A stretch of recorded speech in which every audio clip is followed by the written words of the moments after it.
ഇവിടെ വെച്ച് കണ്ടത് നന്നായി. ഞങ്ങൾ വീട്ടിൽ വരാനിരിക്കുകയായിരുന്നു. ഇതെന്റെ മോൻ ഡോക്ടർ സുധീർ. നമസ്കാരം. ഇവിടെ ജനറൽ ഹോസ്പിറ്റൽ ഡോക്ടറായി ജോയിൻ ചെയ്തു. പട്ടാമ്പി സ്വദേശം. പറഞ്ഞു വരുമ്പോ ഭൂമികയുടെ അമ്മയുടെ ഒരു റിലേറ്റീവായി വരും. എന്താ കാര്യം? മോന് ഭൂമികയെ വിവാഹം ആലോചിച്ചാൽ കൊള്ളാവുന്നുണ്ട്. ആയിക്കോട്ടെ. ഇവിടെ ജോയിൻ ചെയ്തെങ്കിലും ഹയർ സ്റ്റഡീസിന് വിദേശത്ത് പോകാനാ പ്ലാൻ. കുടുംബത്തിലെ എല്ലാ സ്വത്തിനും ഏക അവകാശിയാ ഒറ്റ മോനേ ഉള്ളൂ. ഞങ്ങൾക്ക് ആകുള്ളൊരു മോളാ. അവളെ കെട്ടുന്നവൻ ഒരു യോഗ്യനായിരിക്കണം. വഴിയിൽ വെച്ച് വേണ്ട പെണ്ണ് ചോദിക്കല്. ഒരു ചടങ്ങായിട്ട് തന്നെ ആയിക്കോട്ടെ. നാളെ വീട്ടിൽ വന്നാ മതി.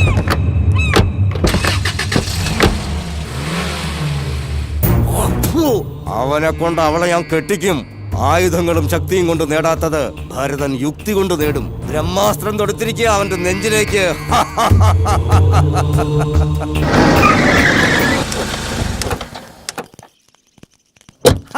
വന്നത് നന്നായി. എനിക്കാണെങ്കിൽ അർജന്റായിട്ട് തിരുവനന്തപുരത്ത് ഒരു മീറ്റിംഗ് പുറപ്പെട്ടു നിൽക്കായിരുന്നു. എനിക്ക് വൈകിക്കണ്ട. ചടങ്ങിന് മോളെ ഒന്ന് കണ്ട് ജാതകക്കുറി കൈമാറാം. പിന്നെന്താ, നടന്നോളൂ. ഇതെന്താ ഇവിടെ? പെണ്ണ് ചോദിച്ചു വന്നല്ലേ പങ്കജാശ. എല്ലാരും ഒന്ന് പരിചയപ്പെടുത്തി. അതിനെന്താ? ഇവൾ നാണ്ടി ഇനം ജേഴ്സിയാ. നല്ല അടക്കം ഒതുക്കം ഉള്ളവളാ. ഇവള് മാളൂട്ടി. ഇത് എരുമ. ഇവളതുകളെ ചിരിപ്പിച്ചങ്ങ് കൊതിപ്പിക്കും. എരുമി തോമി എന്നാ ഞങ്ങള് വിളിക്കുന്നത്. നല്ല ഉഗ്രം പാട്ടുകാരിയാ.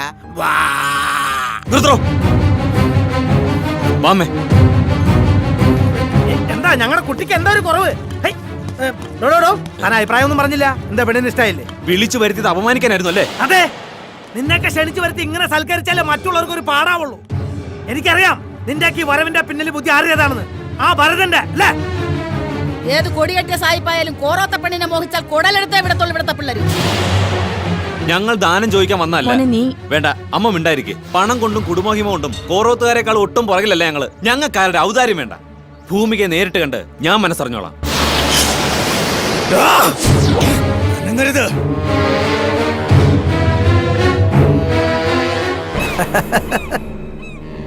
പെണ്ണ് ചോദിച്ച ആ നിമിഷയെ കഴുത്ത് വെട്ടേണ്ടതായിരുന്നു. ഇപ്പൊ വീണ്ടും നിനക്ക് ആ ജീവൻ ഭിക്ഷയായിട്ട് തരുന്നു. എന്തിനാണെന്നോ? നിന്നിങ്ങോട്ട് അയച്ചില്ലേ ആ ചെറ്റിയോട് ചെന്ന് പറയാൻ, മുള്ളിനെ മുന ചത്താൻ മെനക്കെടരുന്ന്. മനസ്സിലാടാ? കാല കൈനാറ്റണ്ട, വിട്ടേക്കടാ. അപ്പോ അവന്റെ നെഞ്ചത്ത് തന്നെ തറച്ചു. അങ്ങനെ മർമ്മത്ത് വെട്ടിയാലേ അവന് നോവൂ. കൂറുകാട്ടിയവന് പാരിതോഷികമായി നൽകാൻ വെച്ച നിധി അവള്. അത് നീ കൈക്കലാക്കണം. എന്റെ കുടുംബത്തെ ഒന്നടങ്കം അപമാനിച്ച് ആട്ടിവിട്ടല്ലേ? വാശി തന്നെയാ. എന്തായാലും രണ്ടിലൊന്നറിഞ്ഞ് ഇനി ഞാൻ ഈ നാട്ടിൽ നിന്ന് പോകുന്നുള്ളൂ. മിടുക്കൻ. ആദ്യം അവളുടെ മനസ്സ് കീഴ്പ്പെടുത്തണം. അവിടെയാണ് നിന്റെ കഴിവ്. കൂടെ ഞങ്ങളുണ്ടാവും.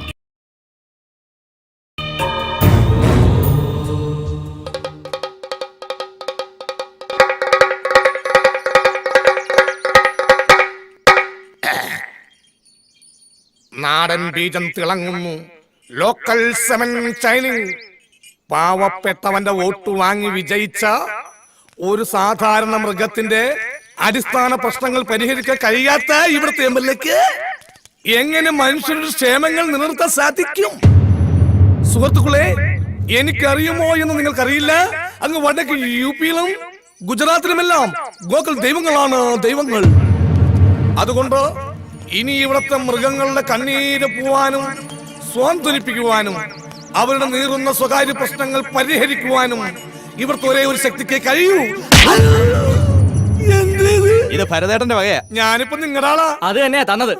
കഴിഞ്ഞ ദിവസം വരെ നീ മറ്റവരുടെ പഠിക്കലായിരുന്നു. അവിടുന്ന് ചവിട്ടി പുറത്താക്കിയപ്പോ ഇപ്പൊ ഇവിടെ ഓന്തിനെ പോലെ നിറം മാറുന്ന നിന്നെ എങ്ങനെ വിശ്വസിക്കാനാടാ തെണ്ടി? അടിയടാ അവനെ. വഴിമാറ്, എനിക്ക് വീട്ടിൽ പോണം.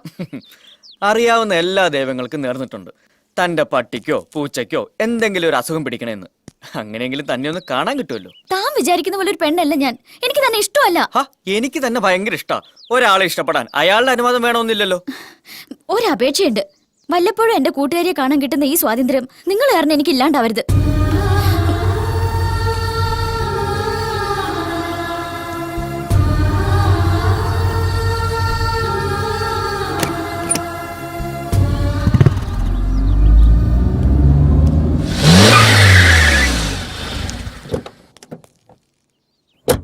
തന്റെ എല്ലാ പ്രശ്നങ്ങളും എനിക്കറിയാം.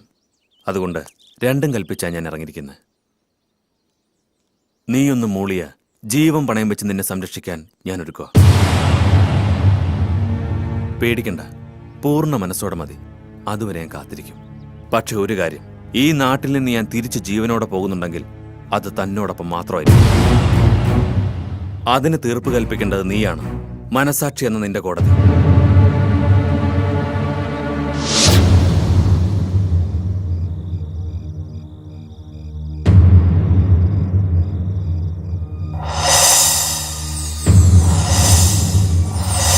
ഒരു നോക്ക് കണ്ട അന്നു മുതൽ നിന്നെ ഈ നെഞ്ചിൽ കൊണ്ട് നടക്കുകയാണ്.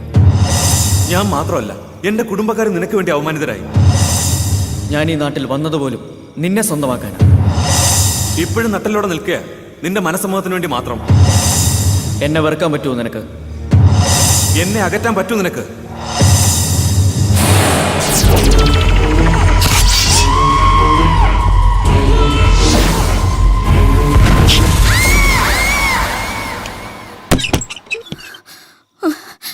എന്താ എന്തു പറ്റി മോളെ? അന്നത്തെ പെണ്ണന്വേഷണവും ബഹളവും കഴിഞ്ഞ പിന്നെ ഇങ്ങനെയാ. കണ്ട തെണ്ടിയൊക്കെ പെണ്ണ് ചോദിച്ച് ഒരു അവസരം ഉണ്ടാക്കി കൊടുത്തിട്ടല്ലേ? ഇല്ല, ഒരുത്തിനോർത്ത് നീ ഇനി പേടിക്കേണ്ടി വരില്ല.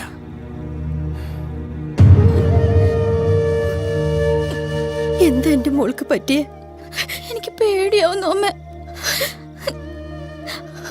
അമ്മ എന്റെ ഒപ്പം കിടക്കുവോ?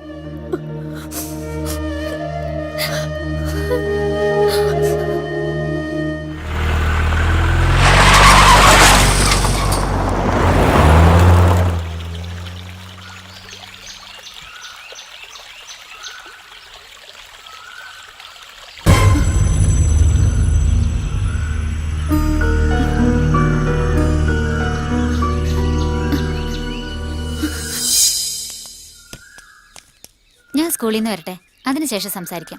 ഞാൻ ആകെ ടെൻഷനിലായിഷേ. നീ എന്തിനാ അവരെ പേടിക്കുന്നേ? പറയാനുള്ളത് മുഖത്തോക്കി പറയണം. അവരെന്നെ പിന്തുടരുകയാ. ഞാൻ അവരോട് സംസാരിച്ച പ്രശ്ന.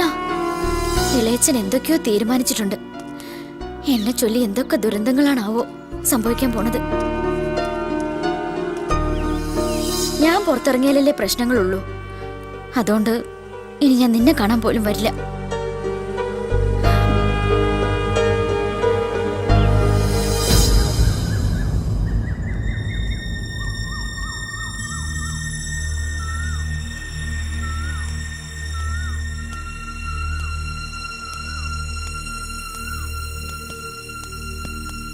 നിക്ക്. എന്തിനാ എന്നിൽ നിന്ന് ഒഴിഞ്ഞു മാറുന്നത്? ഇപ്പൊ എനിക്കറിയണം. കൈവിട്. ഇല്ല, അതറിയാതെ ഞാൻ വിടില്ല. ഇതിന്റെ പേരിൽ എന്റെ തല പോയാലും അതറിഞ്ഞേ ഞാൻ വിടുള്ളൂ. അറിയണോ അല്ലേ? ഈ ജന്മത്തില് എനിക്കൊരാളെ മാത്രമേ ഇഷ്ടപ്പെടാൻ പാടുള്ളൂ. ഒരാളെ മാത്രം.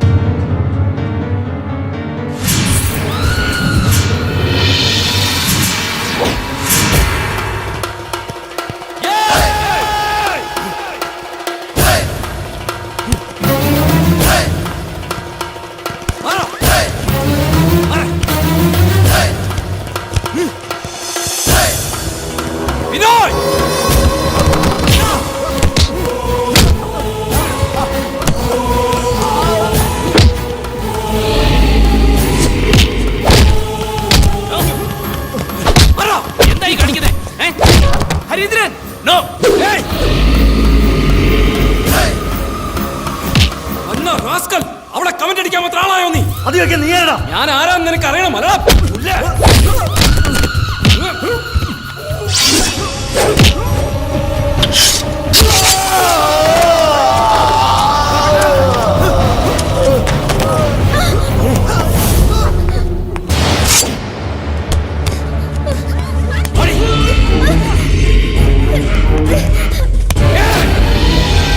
എന്റെ പെണ്ണ ഇത്. ഇവളെ ആരെങ്കിലും മോഹിച്ചാൽ, ഒരു നോക്കുകൊണ്ടോ വാക്കുകൊണ്ടോ ആരെങ്കിലും ശല്യം ചെയ്തു എന്നറിഞ്ഞാൽ കുത്തി കൊടലടിക്കും ഞാൻ. അരീന്ദ്രന്റെ പെണ്ണായത്. അരീന്ദ്രന്റെ മാത്രം പെണ്ണ്.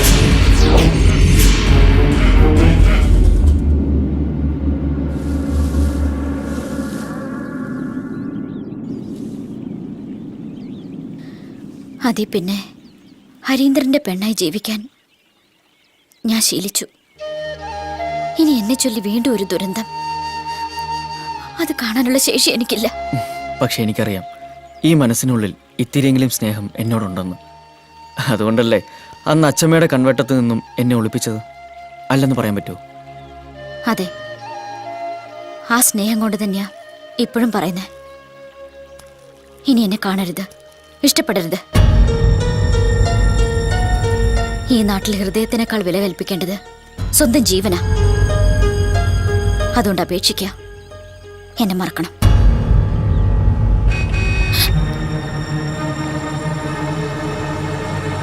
ചെറിയച്ഛന്റെ ആൾക്കാരാ, മാറിക്കോ. അവര് കാണണ്ട. ഞാൻ മാറില്ല. അയ്യോ, അവര് കണ്ട കൊല്ലും. ഞാൻ മാറില്ലെന്ന് പറഞ്ഞു. കേക്ക്.